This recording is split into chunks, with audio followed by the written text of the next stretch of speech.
decision to do the project came out of, well, I hope not vanity, but it came out of this idea that, you know, I had accomplished a little bit in my field, and yet still the comedy world was kind of new to who I was and what I did. And I'd gotten this award for the most awarded female comic in history, you know, which shocked everybody, and me.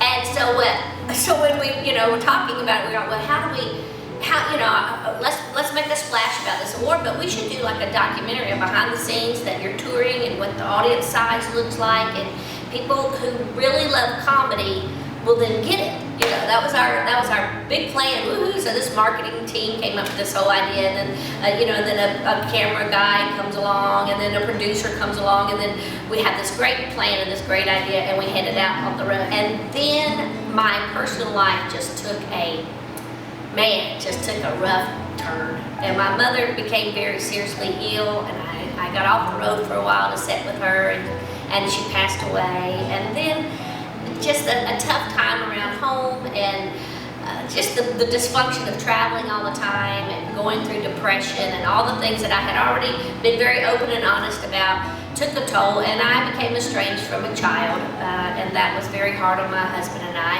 And then my husband became very seriously ill and entangled in a disease called alcoholism, and I just watched it deteriorate his life and his body, and it was just the saddest 3-year battle. And then just as he turned the corner and I felt like it was getting better, we were going to find some hope in all of it, he had a stroke and passed away.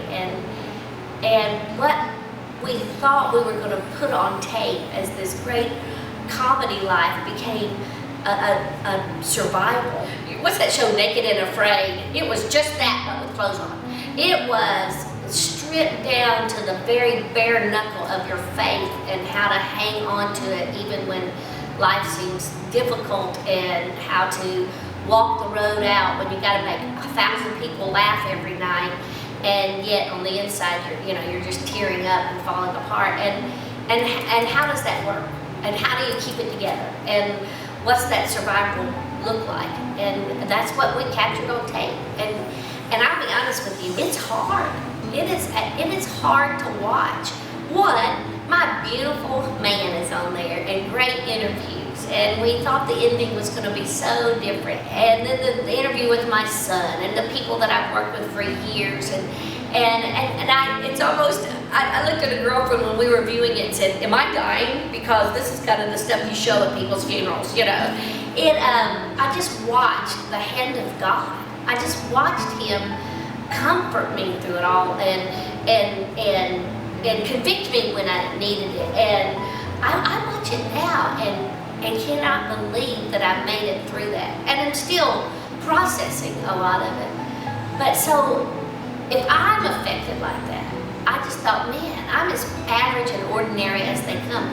Surely there are other women out there that are having to hold on to faith by a thread some days, or lost a husband, or walking through a difficult time, or a tough road in the marriage, or an estranged moment with a child, or dealing with depression, or raging hormones, of menopause, all those things. And we captured all of that in about a 4-year period of time that I pray is a gift to anybody out there going through the same thing.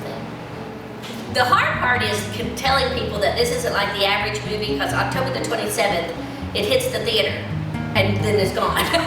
It's just one night only, you know. It's not like I'm running how it starts. It doesn't start. It starts and stops on October the 27th. So people can go to chondamovie.com and find out what theater is nearest them and where it's playing. But the interesting, fun thing is when they're editing it, they got to figure out a way as it ends to tell people, don't leave, don't move, don't leave your seat, because there's this great moment that we get to walk out there as soon as it's over and take questions from a group of people who just watched the movie, which I think is wonderful, because things are so fresh on the mind, and it opens a lot of can of worms that you just need to follow up. And part of it, I told my manager, I want people to see I am alive after all of it. Let me give you the little hint about the movie. I'm alive at the end of it. And we take questions from people I never dreamed that would watch it.